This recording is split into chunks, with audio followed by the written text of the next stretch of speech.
Hello everybody, this is Michael from Commando to Yogi. This is just a little talk from the legendary and the late Stuart Wilde. Just to let you know in advance, I think he had a few shandies before the talk, so there's a lot of swearing involved and it definitely makes it more entertaining. Thank you, and please don't forget to like, subscribe, comment below and tell me what you think about the video. Thank you very much and have a great morning, afternoon, good night, whatever it is. Bye. But to become free, it's so liberating. It's so glorious. It's part of how you reach the infinite self. You know, the whole point of the infinite self is it's infinite. The whole point of God is that God is unjudgmental and infinite. The whole point of this journey is that you realize that you're not a physical body, you're not a Jew, you're not a Catholic, you're not an African, you're not a Hindu, you're an eternal body, eternal spirit that's rented a body. It's basically, you've gone to Avis, Hertz, rent-a-car and said, give me one. You know, and they say, what kind do you want? And you say, well, I want a fucked up one that has no legs. And they say, oh, we got one here, have this one. You know, or you say, yes, actually, I want to look like, you know, Cindy Crawford. You say, perfect, I'll have that one. I mean, that's the story here. We're trying to become free. But our societies are run by these complete arseholes that don't want us to be free. Why? Because they need our money. They need the power trip over us. They need to be able to control us to feel big time and safe and important. But have you ever met a government official that was really important? I never have. You know, I never have, man. I promise you, I never have. They're all totally arseholic to me. You know, I mean, some of them are quite sweet. But they're sweet like a sort of rainy afternoon is sweet, you know? You're watching the water run down the window thinking, when the fuck's the rain gonna stop? You know? We're not born to be free. And we're not born to have meaning. Because our society is designed to make sure that you don't have any meaning. That you just tick-tock along, giving your money to them so that they have meaning. That's it. Real meaning, you have to fight for it.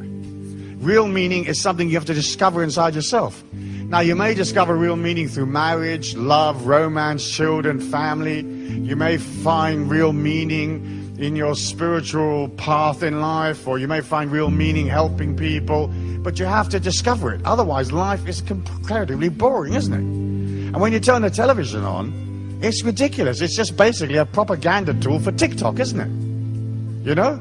It tells you, conform. Buy these type of fish fingers and not those. You know, these tampons, not those. Buy this shit. And what do they have on television? They have whatever the government's telling you. Hello everybody in Denmark, you sweet and lovely drones. Listen to tonight's news. This is what the government is saying today. These are the things that we want you to buy. These are the things and concepts we want you to accept. This is the bullshit. Don't think for yourself, please. We don't want any of that original thinking crap going down here. You know, just buy this bullshit. You know, and by the way, when you get to the traffic light, remember the little red guy and don't cross the fucking road. And you might think to yourself, wow, this is so sad. Well, what happened to the spirit of the Vikings, brothers? You know, what happened to this powerful nation, you know? I mean, don't feel bad about it. I'm not putting you down, because it's the same in every bloody nation, you know? Because you've only got to go to England to see what a bunch of arseholes they are, you know? It's a very short trip, you know? Or try Germany, you know? For some reason, all the fascists in the world seem to have incarnated in Germany and all the arseholes in England. It's really amazing. Totally amazing, you know? So it's not that one particular nation's any worse or any better, but you think to yourself, why, my God, look at these proud people, you know? And how do they fall so low, you know? And how did we all fall so low? It's ridiculous. It's totally ridiculous. So when I started to look at this stuff from a point of spirituality, I thought, well, what would God want? And of course, God doesn't want anything. God's love, immensity, enormity. I've seen it. You know the near-death tube that people see when they have these traumas in surgery, and they see the light of God, you know? And then some spirit comes along, you know, like Jesus, and says to them, not yet. And they realize, oh fuck, okay, back to the earth plane, right? Not yet. Well, I've seen that 7 times. I didn't die on a surgery table. I just learnt this trick in trance, so I could trance myself so much that I simulated death. And I've seen the light of the God force, and it's immense. It's huge. It has no boundaries. It has no rules. You know, there are no tax forms. There are no regulations to what shape the fucking cheese is supposed to be up there in the God Force. There's no little guys with little red lights that say cross or don't cross. It's big. It's you. It's me. It is the infinite self. And the first concept in that book, Infinite Self, is I am God. And people say, wow, that's really arrogant. What do you mean I am God? Well, I am God. Ding, ding, wake up. I'm God. Okay? Ding, ding, you're God. And so are you, and so are you, and so are you, sir. We're all bloody God. There is no God outside us. And whatever else there is in the team, you know? In other dimensions, other planets, wherever they are. But we are God. So next time the taxman comes out and says, have you filed your taxes? You say, I'm God, fuck off.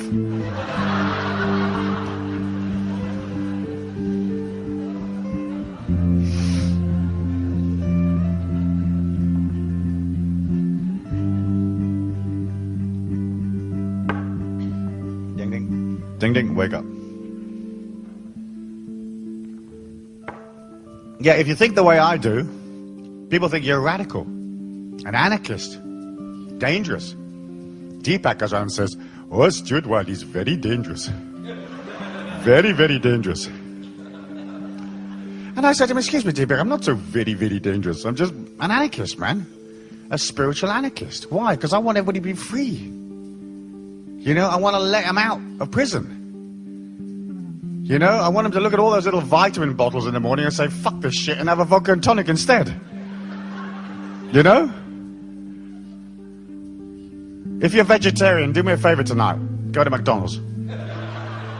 Have a double cheeseburger with all the shit on it, right? The worst crap you've ever seen. Tomato ketchup, the lot. And you'll liberate yourself. You can go back to vegetarianism tomorrow. But don't make it into a religion, for Christ's sake, you know? And it's a mad world that we live in. This is the world that we're supposed to be living in. And of course, the whole of it is the journey towards liberation. So I started off my spiritual journey as a teacher, teaching people how to get out of TikTok. It's what I call this 9 to 5 nonsense, you know? And so I'd say to them, listen, be brave. Be brave. Try it at the traffic lights. Grab 3 or 4 people, strangers' hands. That even when you touch them, they'll be shocked, right? They go, ah, I'm being abducted. No, no, no, you're not being abducted. I'm showing you something, brother, you know? Here, hold my hand. We're going to be brave. We're going to walk across this red light. They say, fucking hell, man, we can't do that. You say, sure we can. Be brave. Fight for your freedoms. And if the coppers stop you, if the police stop you and try to arrest you for walking against the light, tell them you're a Polish refugee. Say, sorry, I'm a Polish refugee. And the policeman says, well, what do you mean there's Polish refugee? They don't have refugees in Poland. You're saying, well, no, of course, because I left. You know, I'm here. And he says, well, how many Polish refugees are there? You say, I don't know, but I know at least one. Me. I didn't understand this red thing. Then he'll say to you, listen, you've got to stop when it's red, you know. You say, well, I've got to tell you the truth. I lied. And the policeman says, what do you mean you lied? You say, well, I'm not really a Polish refugee. I come from Chechnya. He says, what are you telling me now? You say, you're not Danish, you're not a Polish refugee, and you come from Chechnya. You say, yeah, well, that's the whole point of being a refugee. You keep moving, man, you know. If you stay in the same place, you can't be a fucking refugee. You fail, you know. Well, now, Chechnya, brother, you say to him, Chechnya, have you ever been there, brother? And he'll say to you more than likely, no, I don't even know where bloody Chechnya is. You say, well, it's in Russia, you know. We've been having a war in there, you know. The Russian troops came in and they bombed the shit out of the place, man, you know. And that's why I crossed on the little red guy. And the policeman's going, excuse me, you crossed on the little red guy because there's a war in Chechnya? You say, yeah, because, you know, in Chechnya, man, the bombs are falling in the street all day long, you know? My father was killed, my mother was killed, my brother was killed crossing the road. Even the fucking cat was killed crossing the road, you know? So in Chechnya, you can't piss around waiting for a little red guy, green guy, that kind of shit. If you're crossing the road in Chechnya, you got to go really quick, man, you know? So the guy will go, oh, fuck, all right, off you go, don't worry about it, okay. She's a Chechnyan, Polish, Danish, something refugee. Then you go around the corner, right, and you find some people that are the green one and the red one. You say, wait, don't cross on the green. Wait for me. We'll all go together on the red. Okay? And this is how to make a really successful experiment. Put your finger up and walk on the red. Ding, ding, let's go. Ding, ding, let's go. Try this. Go into a restaurant and order everything backwards. The whole lot. So start with a coffee, dessert, main dish, starter, soup, and a cocktail. It drives them fucking crazy. There's what kind of anarchist is this that wants the bloody dessert first? The other thing you can do, which I love to do, but I've only done it a few times because it's expensive, is, you know the long list of starters in a menu on the first page, you know? When the waiter comes or the waitress comes and says, which starter would you like? You pause and go, They say, well, which would you like? You say, all of them. They go, excuse me? I did this in a Thai restaurant in Perth in Western Australia. All of them? They said, but there's 22 starters on here. I said, I know, all of them. Give me the lot. They said, you can't eat 22 starters. And I said to the waitress, I said, look, sweetie, I said, I didn't say I was going to eat them. I want to look at them. She says, but you'll have to pay for them. I said, look, I'm not arguing about that. Of course I'll have to pay for them. I said, just give me all the bloody starters. So she gets in a panic and runs off and speaks to the manager and says, look, I think my English isn't very good. There's a bloke over here that wants all the starters. All 22 of them, you know. Pad, sod, prick, dom, dick, you know, that stuff they have in Thai restaurants. All 22 of them. So the manager, who's very polite, goes up to me and says, excuse me, sir, Mr. Wilde. He said, she hasn't understood. You want all 22 starters? I said, yeah, a lot. He says, well, that's a lot of food. I said, I know. I explained to her, I just want to look at them. And if there's any dishes I like the look of, I'll eat some. So they bought all 22 starters. It's really cool. But now here's the best bit. Then they come along and say, what do you want for a main dish? Now there's 60 main dishes. 60. Lamb, this, beef. I mean, I don't eat meat, but, you know, all this shit, you know, done every which way. You can have it in a basket. You can have it in a little boat. You can have the king of fucking Siam paddle past if you want, you know? What do you want? I said all of them. Every single fucking one of them. The manager freaked out. Completely freaked out. And then he put his foot down and he said, you can't have all of them.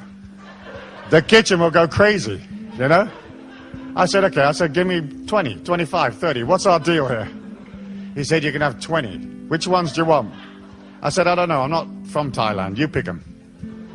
So they bought 20 main dishes. And then right at the end, when we really want to make it hurt, we got to the desserts. And he came up and said, do you want the dessert menu? I said, yep. He said, what would you like? I said, how many guesses do you want? All of them. It was a great night out. I can't remember how much it cost, but it was fun. Because it's this idea of like, why should you be limited when you go to a restaurant? You know? Why should you be limited when you go into a bar? Why should you be limited when you make love? Why should you be limited when you talk to God? Why should you be limited when you earn money? Why should you be limited on your quest in life? Why should you be limited on anything, providing you're not hurting people? You know? You are born free. Definitely, there's no question of it. I will give you my personal written guarantee. This whole of my teaching life can be bullshit, but if there's one thing that's definite, is you're free. And you start to become free, and you look at the infinity inside of you, and you just align to it. You are your own sovereign nation. I know people in America who've worked out a way of becoming sovereign people, meaning that they're not part of American tax law. There's a quirky thing in American law where if you're a citizen of the United States, you owe taxes to the Inland Revenue Service. But if you're an American, you don't. In other words, the tax law in America was written for the citizens of the United States. If you elect to be an American person, there is no tax law in America. So these characters figured out it's much cheaper to be American than a citizen of the United States. Because as a citizen of the United States, you pay taxes, and as an American, you don't. So they just decided to be Americans. Then they realized there was lots of other little loopholes, like they could issue driver's licenses. United Nations driver's licenses. They don't even need American driver's licenses. You can have a United Nations one. And you don't even have it into your own name. Do you want to be a count, countess, princess, king? You know, do you want to be Muhammad Ali, Michael Jackson? Who do you fancy? You can have a United Nations driver's license in any name you like. It's legal.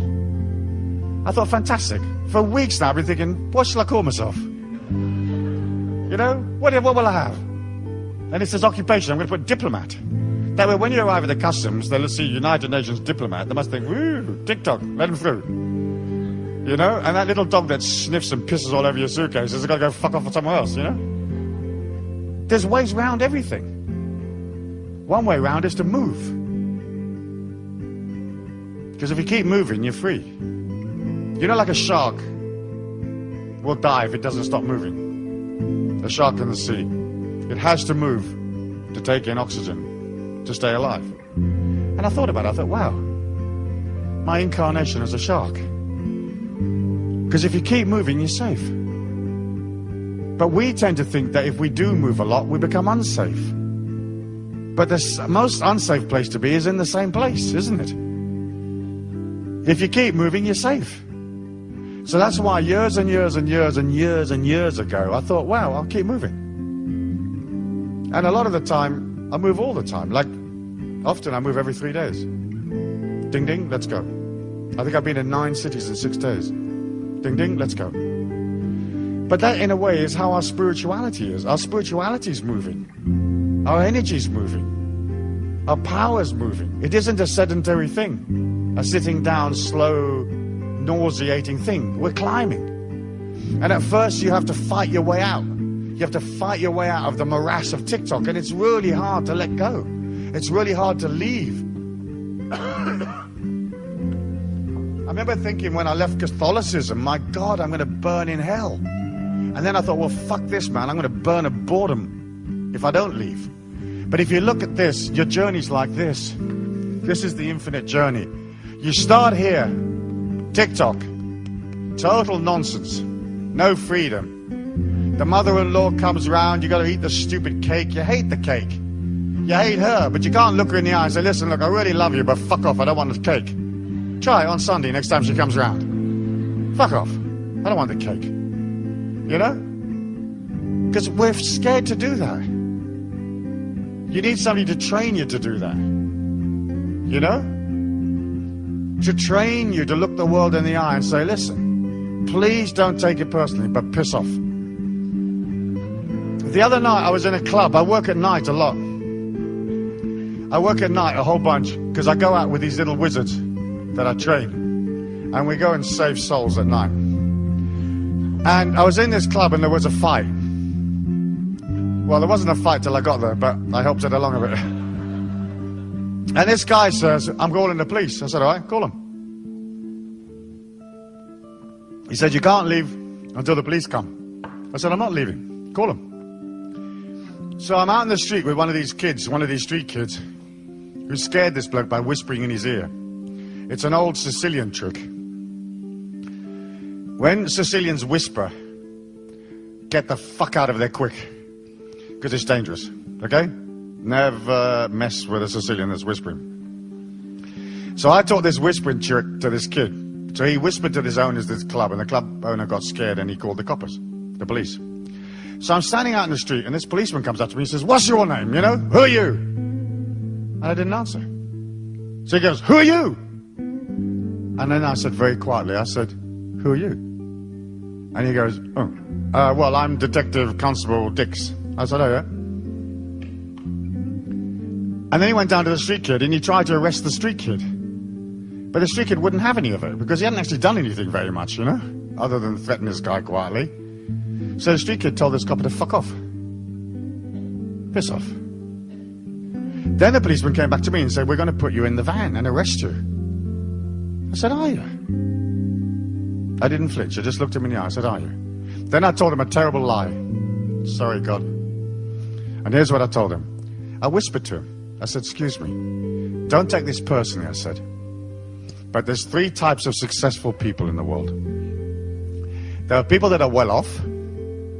There are people that are rich. And then there's a 3rd type. And that's the people that are stinking fucking rich. Right? I'm in category number 3, officer. You can arrest me. I'm not going to resist you. But tomorrow morning at the police station, there is going to be a bevy, an entire crowd of very expensive lawyers asking you what you mean by this. So now the policeman gets scared. And he says, well, these people in the club have got a right to throw you out. I said, I am out. I'm in the street. How much more out do you want me to be? You know? There's no more out than this. And in the end, the police ran away. This guy got scared. He got scared. Because I had the power, he didn't. He pretended to have the power, but he didn't. I had the power. You've got the power. One of the concepts in the infinite self is you are the power.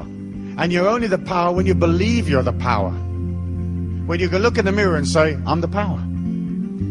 You're the power. You've got the power. It's really uncomfortable sometimes to even say it, isn't it? I've got the power. Try it. Everybody. I've got the power. Yeah, you got the power. You got it. You are the power. And you do not need anybody's permission. You got the power. Now, some of you don't know exactly how to use the power. And some of you may not be 100% confident of being able to look a policeman in the eye and say, Chechnya, brother, Chechnya. You heard of Chechnya? You know? Or look a policeman in the eye and say, listen, I'm in category 3. Stinking fucking rich. What do you want to do about it? We're going to arrest you. You say, fine, no problem, arrest me. But shit, we're going to come on you like a ton of fucking bricks. Try it. You see, we don't think we got rights. We've got lots of rights. We don't think we have power. We've got loads of power. You have the power to be free. You have the power to live without being manipulated. You have the power to live without being abused. You have the power to live without being terrorized by your husbands, your fathers, your mothers, your wives, your boyfriend, the police state. You have the power to live and earn money and do what you want to do. You have the power to move. You have the power to love. You have the power to invent your own religion. I did. You know, I have a religion called the Church of the Latter-day Stuarts. And I'm Pope in my own church. And I've got one person in my church, me. And I have my own little ceremonies in my own church. And I can give a flying fuck what the other churches say. Not to be disrespectful, but to say, listen, if you want a church with 1,000 rules, it's not for me. I've got like 3 rules, you know? Love myself, love everybody that I meet, and don't pay any fucking taxes. And I've got 1 or 2 other rules, like I have this religious aversion, this religious thing about anything that's uphill. You know, like for example, I don't like Tibet, right? I like the Dalai Lama, but I don't like Tibet, because Tibet's all uphill, you know? There's nothing in Tibet that isn't fucking uphill. There's no downhill in Tibet for some reason. So I don't like going uphill. So for example, I would have a religious aversion to walking up towards that door because it's uphill. I'd rather go that way. It's not uphill. So that's one of my little religious quirks, you know? It's not supposed to be uphill. It's not supposed to be a struggle. And once you realize the power's inside of you, you're free. Once you realize you are the law, you're free. So one of the concepts of the infinite self, I can't remember which one, probably number 10 or number 12, is, hey, my word is law. That doesn't mean that you can confront the system, because they may tow you away.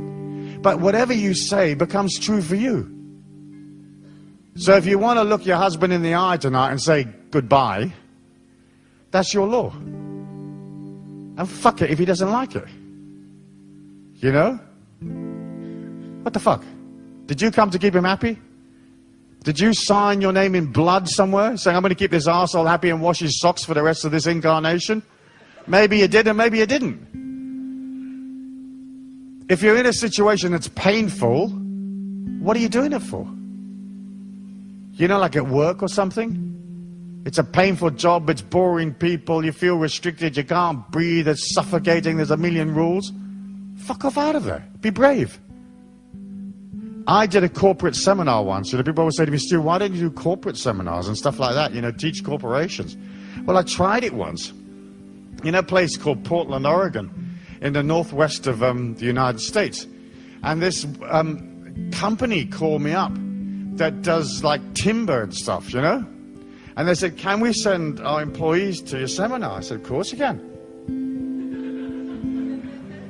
And they said, can we get like a group rate? I said, of course you can have a group rate, mate. So they sent about 40 people from the lumber company. And I talked to them a bit about personal freedom and their life and the journey and the infinite self. And the seminar was on a Friday night. On Monday morning, 11 of them quit. Out of 40 odd. So it's 42, 11 quit on Monday. And that was the end of my corporate training career. I've never been back since. Because I'm the kiss of death for the corporate world. Because everybody suddenly realizes, wow, this is a completely arseholic life. What am I doing here? Why am I doing it? And of course we're doing it because of fear. We're doing it because if we don't tick-tock along, we think, my God, my world will collapse. We stay in marriages because we think that somehow we're going to be lonely or something terrible is going to happen if we leave. But it's nonsense, isn't it? I mean, if you're heterosexual, you have 2.5 billion people to choose from, right? When it comes to romance. And if you're bisexual, there's 5 billion. 5 billion people to choose from. There must be somebody out there you like. What? How do you know, brother? You may not have asked them all. And anyway, it's to do with romance and love.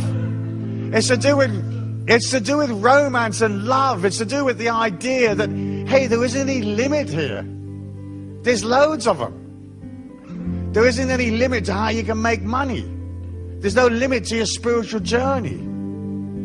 There's no limit to how much knowledge you can acquire. And the only limit is you've got to understand you're free. Oh, wow, I'm suddenly free. Wow, that's really cool. Let's go. Ding, ding, bing, bing. Let's go. You come out of TikTok and you make this turn. And in my book, I call it the 1,000-day climb. And that's because it sort of takes you 1,000 days to get from TikTok to here, where you start to begin to develop your spirituality. And you take that spirituality, and usually you'll do what I did. You're really awkward with it, and you're strange. You know, you get on the green slime tofu diet, and you want everybody to do it with you, you know? It's like, you know, in America, there's people that have those head thingies on their head, you know? I don't know if they're Sufis or Sikhs or what they are, but they get up at 4 o'clock in the morning and they eat a piece of cake because somebody in the 12th century thought that was a good idea, you know? And they're vegetarians and they've got all sorts of rules. And there's a lot of them in Santa Fe, near where I used to live. And they're always very pale looking and they wear white clothes, completely white all the way, you know? Like they're wrapped in bandages. And they've got this thing that looks like a kid's nappy, you know? Americans call them diapers, that's on their head. And they're very pale, these people. They're super pale. And they always work in health food shops. Have you noticed that? They do, they work in health food shops. So they're really, really pale. And you're at the checkout counter, and this sort of white ghost apparition with this nappy on their head gives you some green slime and says, this is what I take for energy. And you look at them and you look at a slime and you think, shit, you know, I'm out of here, man, you know. You run across the street into the pub and say, listen, give me a treble fucking Gemmel down, some vodka, anything you got, man. If that's what these bastards say for energy, I'm out of here, man. It's too scary. Well, that's what happens up here, you see. You start to believe in this shit. So you believe in the, you know, in sort of Rami, Swami, the Barmi, and, you know, you don't notice that he's some dusty little fucking Indian up the Hindu Kush who's going, everything is love. Well, I mean, it's like, yeah, man, but I mean, what else, you know? Give me the power, give me the knowledge. Oh, no, you don't need any of that. Everything is love. Sit here for another 50,000 years. So give me a break, man. But you see, at the beginning, you can't work that stuff out. You can't work it out because you haven't got the power to say, listen, this is fucking bullshit. You know, so this is a living God. And you think, ooh, wow, sit here. You know, and the incense is there and they're bonging on the drums. And people are giving it all that good sort of meditation stuff and they're omming their oms. And it's very hard, isn't it? It's almost impossible to look at him and think, where the fuck is this guy? You know? They say, oh no, this is a living God. You say, he looks like a bicycle repairman from Karachi to me. They say, oh, no, excuse me, that's very sacrilegious. You say, no, I've met bicycle repairmen from garages. They look exactly like this man. But your brain can't it can't hack the contradiction, you know? I mean, your brain knows he's a bicycle repairman from Karachi, but it can't accept it. Because it sort of tells you lies, you know? You buy the idea of the fact this is a living God. Well, if he's a living God, what's he actually saying, you know? Or maybe it's a she, you know? What did she say? Well, actually, she didn't say anything. She sat on a pillow for 45 minutes and said, fuck all. You think, fuck, man, I've got relatives like that. They come round and drink my booze and don't say anything. They're boring me shitless, man. So at the beginning, you can't tell the difference. And that's at the end of the 1,000-day climb. So you're up there with Swami Rami. Who invented this stage? You've got to keep walking, man. You're up here with Swami Rami and you genuinely believe that the green slime thing's going to work for you. And you're convinced that everybody on the whole planet should have it, right? But you haven't really reached the infinite self. You haven't really reached your power.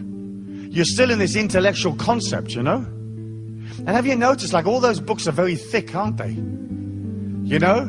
There's secret teachings of Sri Bongo, Dongo, Longo, Spongo.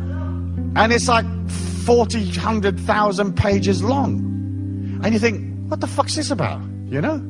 Why is it taking so long? Because God, it's a short word, isn't it? It ought to be like maybe 1 or 2 pages long and a few little ideas with it. But here you buy the complication because you have to do a lot of thinking. And then you move along here and there's a place here that I call the plain of desolation.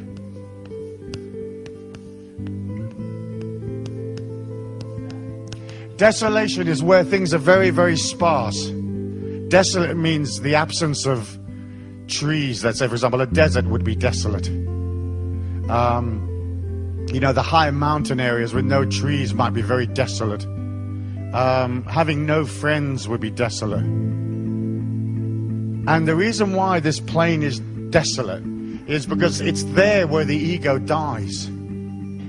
It's there where you start to embrace the infinite self. And you embrace it through quietness, through meditation, through serenity, through touching nature, through realizing that you're a complete arsehole. You know, it took me years to figure that one out. Years and years and years. I actually thought I knew things, you know? I mean, it must have taken me 3 to 5 years to work out I am completely arseholic. I should, you know, join Arseholes Anonymous here, man, you know? And go to meetings every Tuesday. Because I'm a complete fucking idiot. As you travel towards God. And you go so far away from the TikTok material world. And the ego starts to die. And as the ego starts to die, you start to believe that you're dying. So you'll have all these sort of like near-death traumas. You'll think, my God, I'm falling sick. I'm not going to make it. I'm going to crap out and fall over. And it's just part of this journey. And basically what you're doing is you're moving towards the transcendental self. And the transcendental self is not complicated. It is simple. It is extremely simple. It's even simpler than I'm describing it here. It's just I'm contracted to talk for 2 hours tonight, so I'm going to complicate it a bit. But I can show it to you in about 3 minutes.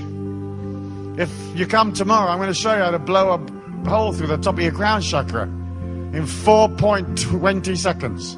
Ding, ding. People say, the Kundalini, you got to do this, you got to do that. And you have to push your sperm here, and you have to suck here, and you have to take it up your spine through the jade portal and the chakra and the dinky lakra and la la la la. And you got to sit here and shag in a monastery for 91 years. I can fix the Kundalini for you in 4 minutes and 20 seconds.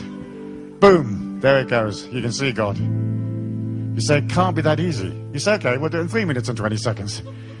We'll speed it up if you're in a hurry. You see, we're mad. We're so mad as humans. I mean, you have to have compassion for our stupidity. And what's beautiful about it is we're jointly, collectively stupid. It's not like I'm very clever, you know, and these people are very stupid, and she's very clever. You know, we're jointly silly. Totally fucking silly. Now imagine if you were God. You'd be sitting up there somewhere just pissing yourself laughing, wouldn't you? Thinking, my God, well, look what these people are doing. They're sort of banging into each other like idiots. But to cross and to get there, you have to go through this very quiet, lonely place. where your world begins to die, where the people that you're friends with tend to drift away, where the things that you used to think were really, really important suddenly change, where you stop seeing yourself as African or Italian or German or Polish refugee, female, male, computer analyst, nurse, doctor, bus driver, and you start to see yourself as an infinite being. Now, the beauty of an infinite being is you can move in any direction you like. So when I teach these kids at night, I teach them how to walk. And first thing we do is we practice walking. You'd think it was obvious how to walk. But I tell them, listen, let's walk down a hallway here, and you've got to own this hallway. So I'll make them take the power from here and hit the roof, boom. And then I'll make them spread the power out, left and right, and walk down this hallway. And they do it. And then sometimes I might say, here, do this. I say, walk into this restaurant and silence the whole restaurant, so that everybody in this restaurant stops eating and talking. And you'd say to me, well, Stuart, how do you do that? It's easy. You walk in, you just push your power, boom. You can stop a meeting. And it's amazing to watch. And I'm not lying to you. I've seen it done. And it's just control. It's just having the power. It's knowing that you are the power. It's not mind, it's not money, it's not materialism, it's not sexual power, it's not physical power, it's not political power, it's not fascist black uniform bullshit crap. It's just energy. And in the end, we're only energy. We're not really a physical body. We're an energy, a subtle body, an etheric energy, a feeling. You can move that feeling anywhere. You can touch a person, bing, and make them look round. I take kids, 11-year-old, like I have a son that's 11, and I take him and his mates out, and I make them sit in cafes, and I say, move this man with your mind, with your feelings, tickle his ear, make him look round. And the kids do it. I say, make these people stop walking down the street, and they do it. And they know at 11 they can touch a person, bing, they can hit him, and the person will go, whoops. We're the power. We're basically a feeling inside a body. What you think of feelings are actually only sensations. So when I tap my hand with this mic, that's a sensation. It goes to my brain, up my arm, in a binary system, 0101, on off, that tells my brain, you are whacking your hand with a microphone.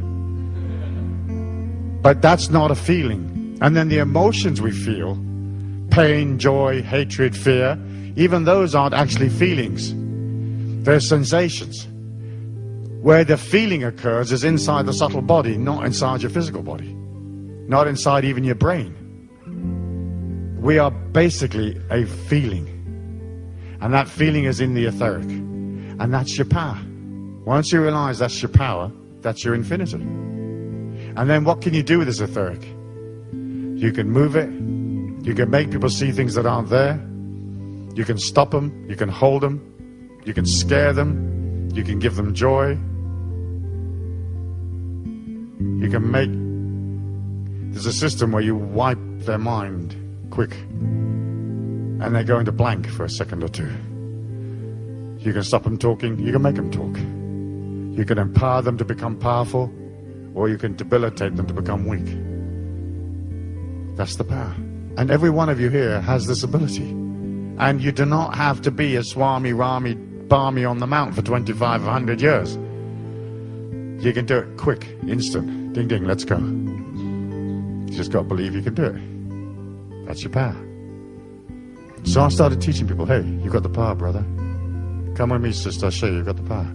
You got the power. And so I'd carry people up that journey. It's hard. It's really hard part of it, because the ego dies and you're lost. When it dies, your world kind of dies. But beyond here, there's a doorway. And here at the front of the door, in this area here, it's what's known in English as a singularity.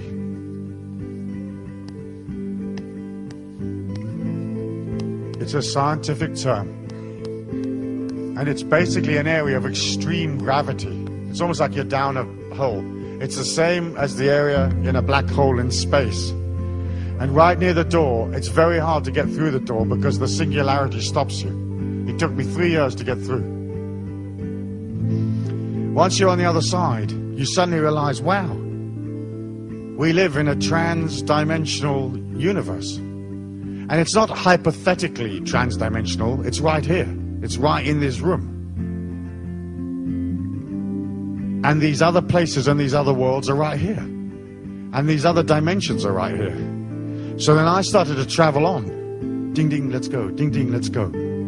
But as I traveled on, I had to face my fears all the time, because the further you go on the journey towards the infinite self, the more frightened you get. There's no cushy ride, you know?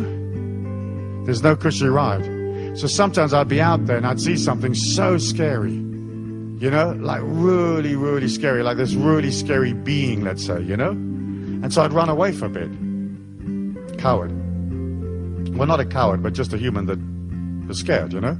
And then I got used to looking at this stuff and saying, come on, ding, ding. Have you seen The Matrix? You know? Yeah, come on, you know? So once I started doing, come on, ding, ding, it got so easy. Because these beings would come at me and I'd go right into their eyes and go, fuck off, boom, boom, let's go. And I'd go to the next one. And then I got into these really, really strange experiences. I mean, totally bizarre experiences with some of the trans-dimensional beings which are referred to popularly as UFOs and greys and reptilians and that sort of stuff. And I've like chased them up the hallway with swords and that sort of stuff. And at first I was victimized enormously by them, you know? And they'd be in my room and at the end of the bed and they'd be giving me a hard time and they'd be making my life difficult, you know? And in the end I went, ding, ding, come on, let's go. You know? And it's the same with your fears. If you look at your fears and you turn and you run, you'll always be scared forever. If you look at your fears and you don't turn and run and you go, ding, ding, let's go, your fears melt, you know? If somebody's being tyrannical and they are manipulating your life and they're tormenting you and terrorizing you, or they are, you know, manipulating you emotionally or financially, the more you let them do it, the worse it gets, doesn't it? The minute you look at them and say, fuck you, you take the power away. So that was my game. And then I went through that doorway and I just kept going on and on and on and on and on. On and on, thinking, wow, how much fear can I go beyond? So then I kept inventing new experiences for myself that would be even more scary than the last one. And in the end, I've got a feeling your spiritual journey is actually very much a measure of how much fear you can go beyond. Ding, ding, let's go. You know, let's get right in the center of the universe. You know, where all physical form melts and you're left with just the mathematics or the fractal nature of the universe. And let's go through that. Bam, let's go. Let's go through this doorway together and discover what's really out there. And so I kept moving, kept moving, kept moving, kept moving, kept moving, kept moving. And I'm really proud of myself because I'm an expert on terrorizing myself stupid. Real expert. Real expert, you know? And I think, wow, what a life. At least we tried, you know? So now I teach people. I teach kids mostly. Only because older people are harder to teach because they've got a lot of questions, you know? And they're serious. And seriousness, I can't deal with seriousness because I'm not a serious person. You know? But when a person's very serious and they've got the carrot up the arse kind of thing, I can't hack it. I don't know what to say to them, you know? I love them, but I can't handle it, you know? So I like kids because they're not serious, you know? So I like working with them. When I say kids, I mean anybody from about 15 to 35 to me is a kid because I'm, you know, 55, myself 53. But older people, most of them are too serious to be, you know, you can't do anything for it. And seriousness is such a disease, isn't it? You know? I mean, it's a terrible disease, seriousness. And there's nothing, you don't know what to do for people that are serious, you know? And in the end, they die of seriousness. It's fatal, you know? And that's why if you go to cemeteries where they bury serious people, you will always see carrots growing round the graves, you know? And the reason why that's so is because just as before they die, their anal sphincter releases, you know? What happened to my drink, hon? Did you get me one? Or is it over there? And the carrots fall out, and that's why have you noticed that? In cemeteries, there's always carrots there, man. Thank you, sweetie pie. It's seriousness. Seriousness is horrible. And when you think about all the serious people you know, it's scary, isn't it? Well, I find it scary. Maybe you guys are very serious, so you like it, but I find it very, very upsetting. And one of the things about this whole journey that I realized very early on was, if you can't handle your own death, this life will torment you. So in the end, you have to be brave. You know? Death is only serious if you're scared of it. And so one of the things that I taught people early on in the early days, in the 80s when I first started teaching, was, hey, you got to face your death, brother, sister. You got to agree to it. And you have to take death with you, you know, wherever you go.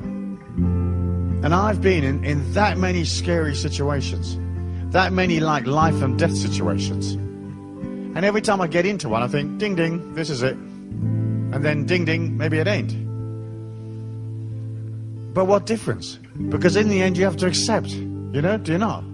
There's no point in fighting life, otherwise you're never free. And one of the main concepts of this whole infinite self is, you got to accept.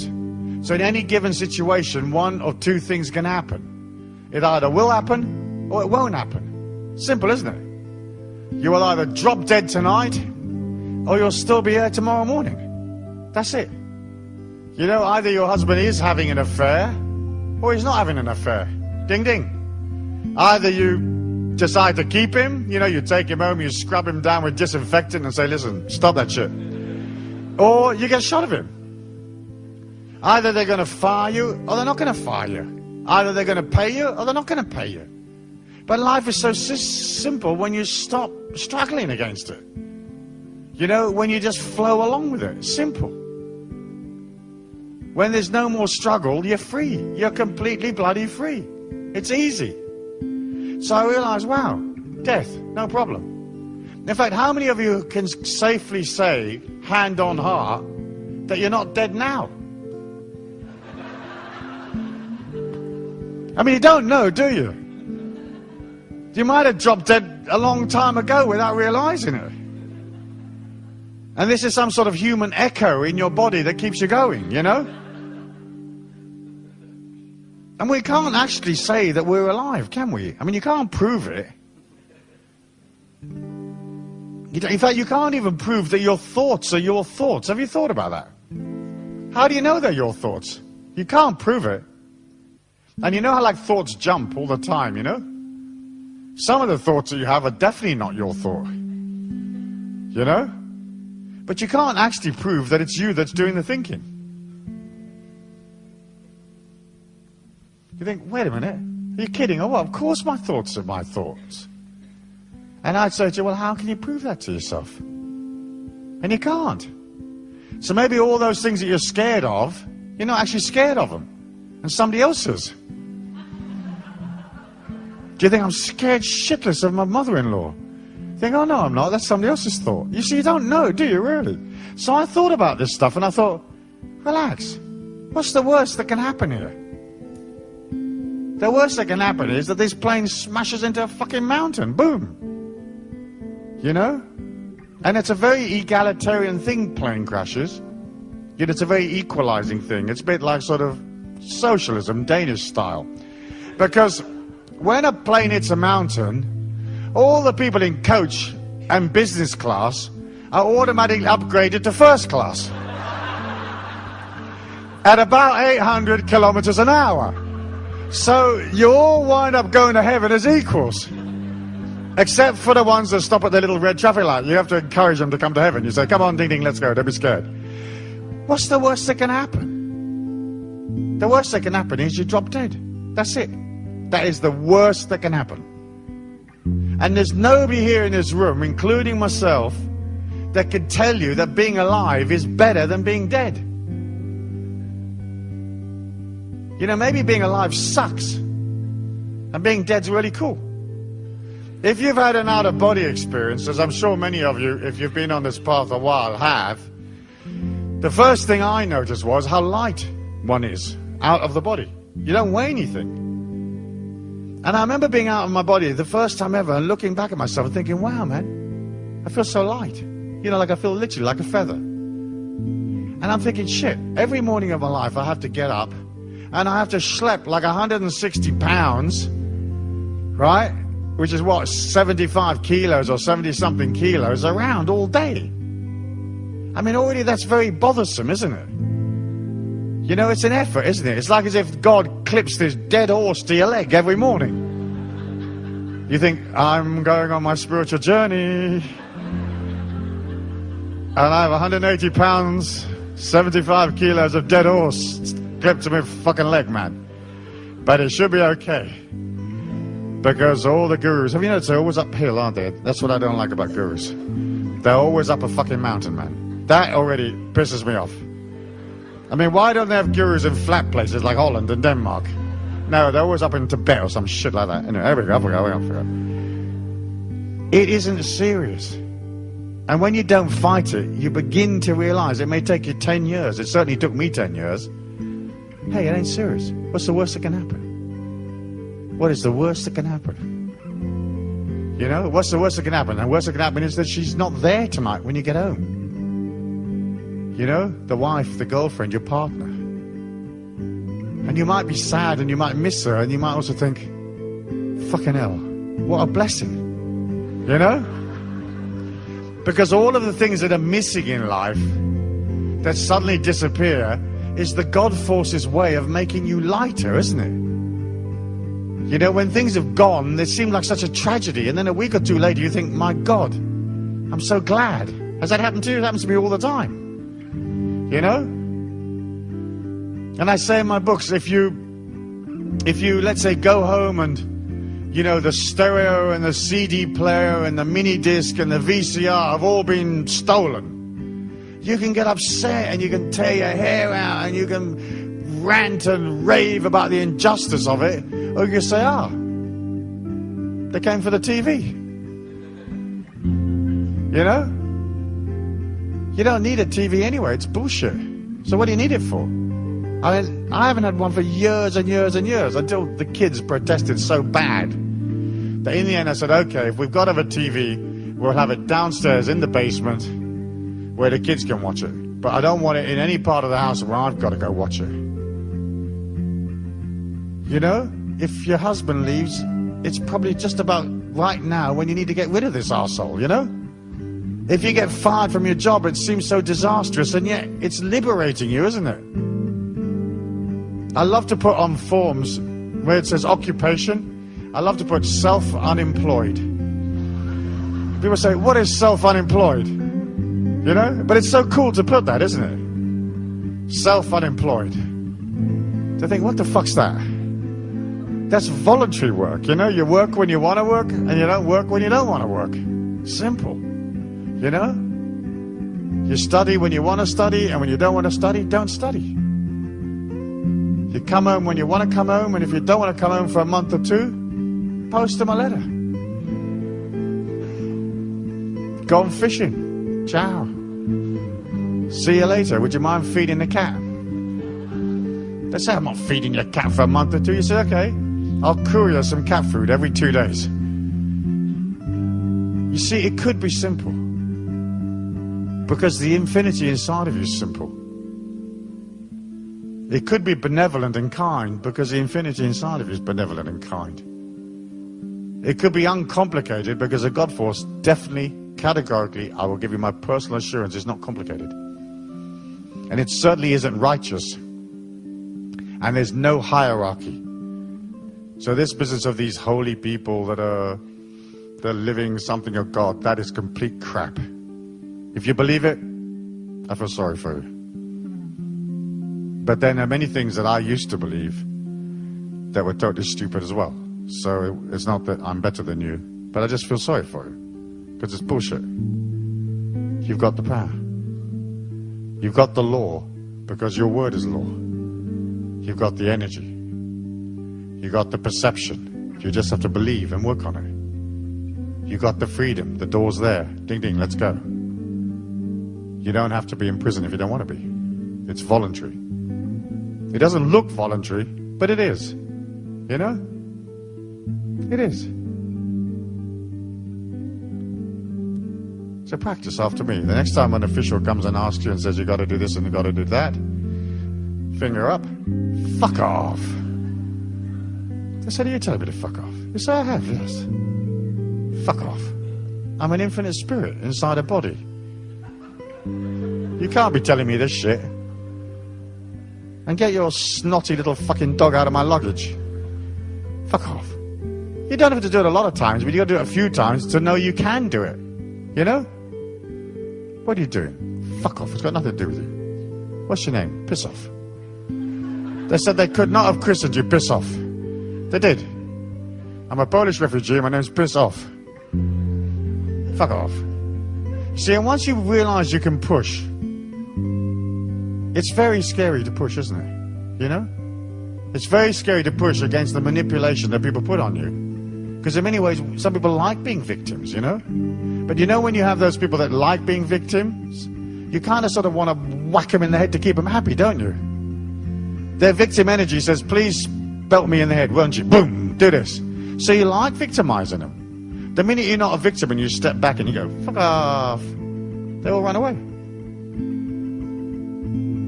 If they don't run away, you pick up a big piece of wood and you give them a clip in the head. Bang! Fuck off now.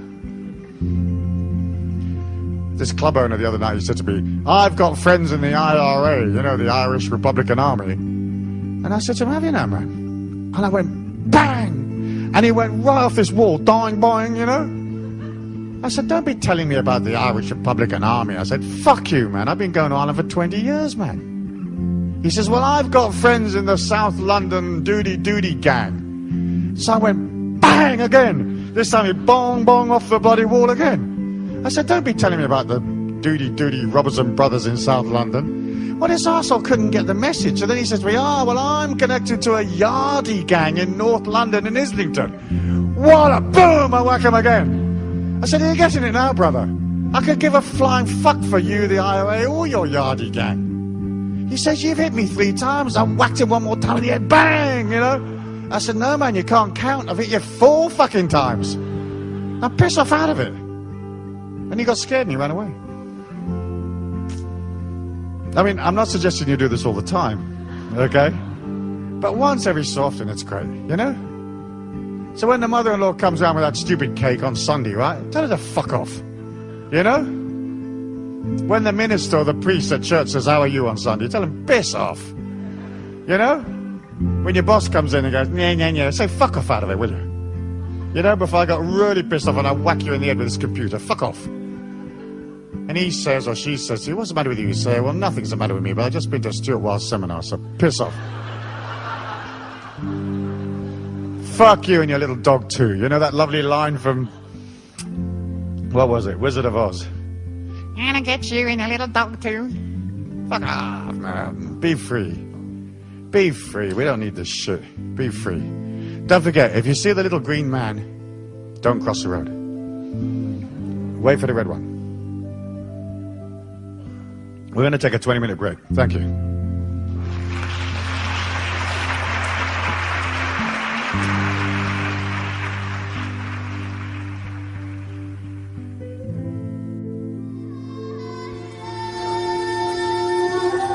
Ding, ding, let's go.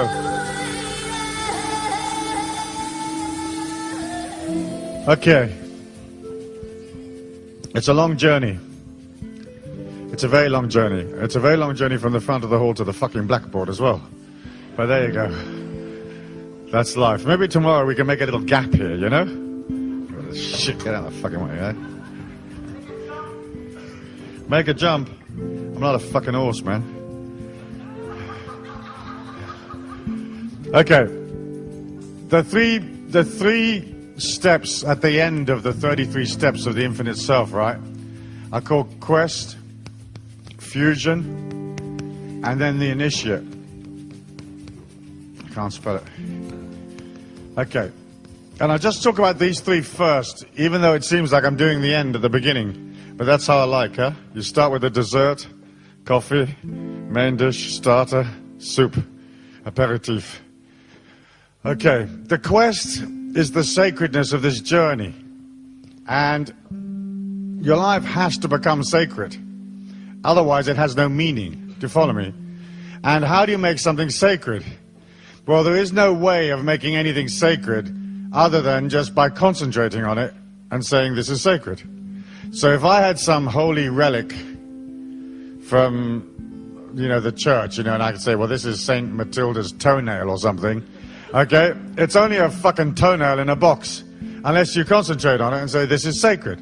Then you can have pilgrims come and pay you God knows how many thousands of pounds just to look at this toenail. But what makes anything sacred is the fact that we concentrate upon it and say this is sacred. There is no other way of making it sacred, okay? And to make your life sacred, you have to concentrate upon your life and make it sacred.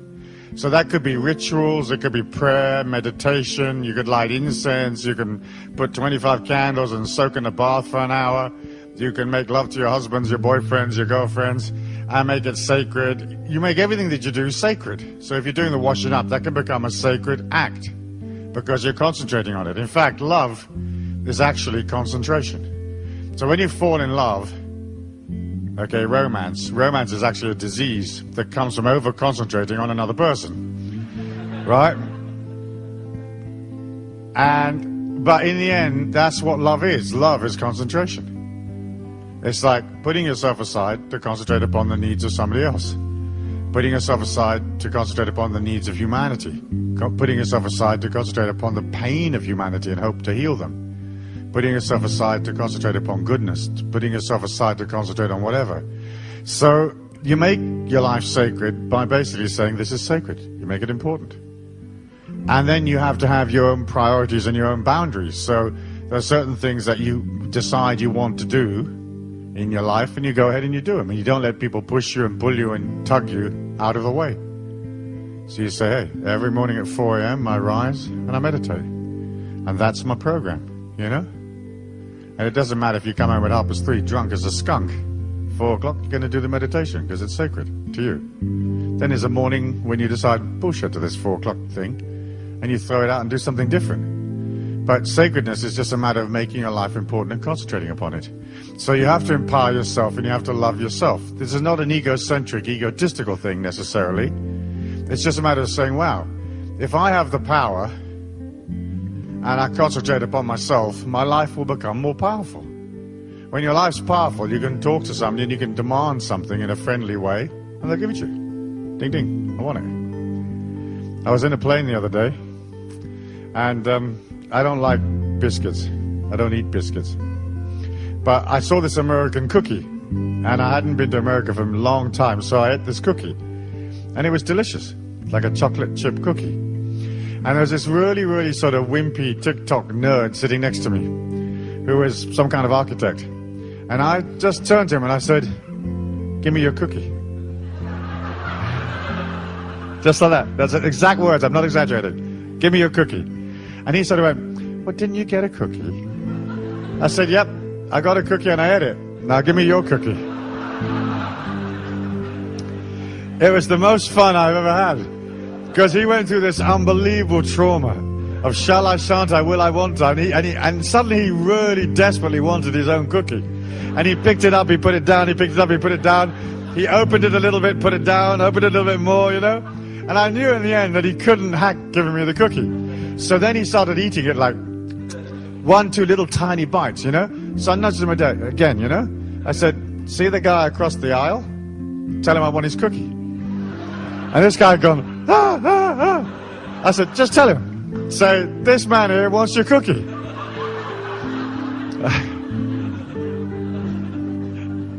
I was only playing a game, but I thought, wow, well, you get the cookie, man, It's like life. You go into the boss tomorrow and you say, listen, when I first signed up for this job, I was weak and insecure. And when you asked me how much I wanted, I couldn't value myself. So I only asked you for a few thousand kroners a week. I want 100 grand. Fuck you and the little dog too. Give me the money.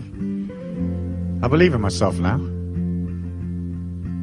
My life's sacred. And if your boss can't see you at 100,000, tell him, okay, ding ding, ciao. Because sometimes the easiest way to get a big pay rise is to move to another company, isn't it? Because they don't know what an arsehole you are yet, And plus, if you came in at like 15,000 kroner a month or something, Sometimes it's very hard for people to see you at 100,000 krona a month because they're sort of used to you being a suffering servant. Do you follow me? So sometimes you have to quit one job and move in at a higher level. But the point about Quest is, it's sacred, this journey. And you only have a small amount of time. Not that there's a rush, but we only have a certain amount of time. And every one of us here have wasted 10, 20, 30 years. You know, when we signed up for Alcoholics Anonymous, we wasted a lot of time, you know? So make it sacred. Make your sexuality sacred, make your life sacred, make your money sacred, make your spirituality sacred, make it all sacred. And as you get disciplined, and as you begin to center and control the mind, which is a central part of how you grab this infinite self and how you actually see these other worlds, then eventually the next step is fusion. And fusion is that moment when it all comes together. You know, almost like a welder with some metal, and he has this hot lamp and he can fuse two pieces of pipe together and make them whole. And it's really the fusion between the yin and the yang inside of you. Each one of us is androgynous, and androgynous means sexless. So you're not really female or male. You are an eternal spirit that has no sexuality. It's androgynous. And in the fusion, you get to that androgynous state. You know, you get to this infinite state where you actually join with God. And joining with God is not a holy moly spiritual bullshit. It's just joining the humanity. You know, being able to look at total strangers and say, I love you. Try doing it tomorrow at the traffic light. I love you. Huh? What are you, some kind of poof? You say no. I just love you, brother. What do you want? I don't actually want anything. Just love you. You know? The fusion inside of yourself is the joining of the yin and the yang. It's the joining of the feelings. It's a point where the mentality becomes settled. It's the point where you learn to accept. And one of the steps in the Infinite Self book is acceptance. It's like, don't fight, accept. Don't resist, accept. If today is your last day, accept. And it only becomes sad if you haven't done anything with your life. But if you've done something, if you've traveled, if you've seen, if you've been, if you've helped people, if you've experienced, if you've loved and you've lived, and you've listened to the great operas, and you've seen the great paintings, and you've been to the theatre, and you've been to the races, and you've been to Cannes, and you shagged your fucking brains out for weeks down there with a toy boy, and you've done something, then if today's your last day, what the fuck? You had a good time, didn't you? In English we say, I had a good run for my money, meaning, you know, like when the horses run well, you bet on it, even if it comes second, at least you had a good run for your money, you know, at least, you know, you entertained yourself. That's fusion. Fusion is where you consolidate inside yourself, where you go beyond having to explain yourself, where you go beyond the guilt, where you go beyond the pain of your dysfunctions.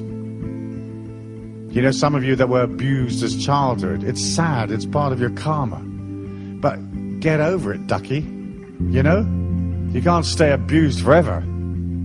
People say, well, I was so poorly treated and we were so poor and stuff. Hey, okay, so that was your karma, you know?